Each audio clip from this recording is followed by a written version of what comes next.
essence of Rich Dad? Poor Dad lies in shifting your mindset from a consumer to a creator of wealth. Robert Kiyosaki introduces the groundbreaking concept that your house is not an asset but a liability, as it takes money out of your pocket every month.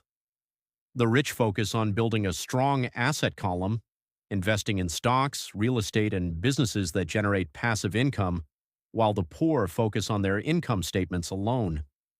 Another vital lesson is that the rich don't work for money, they make money work for them.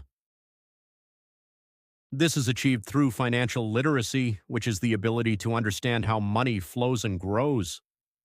Instead of playing it safe and fearing failure, the book encourages taking calculated risks and learning from every setback. Ultimately, it's not about how much money you make, but how much money you keep and how many generations you keep it for. 5 key lessons from Rich Dad. Poor Dad assets versus liabilities. An asset puts money into your pocket, like investments or rental property, while a liability takes money out of your pocket, like car loans or credit card debt.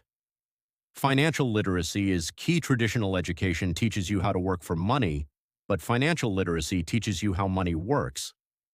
Understanding taxes, accounting, and investing is the greatest secret of the rich. Mind your own business. Don't spend your whole life working for someone else. While keeping your day job, focus on building your own business and growing your personal assets. Work to learn, not to earn.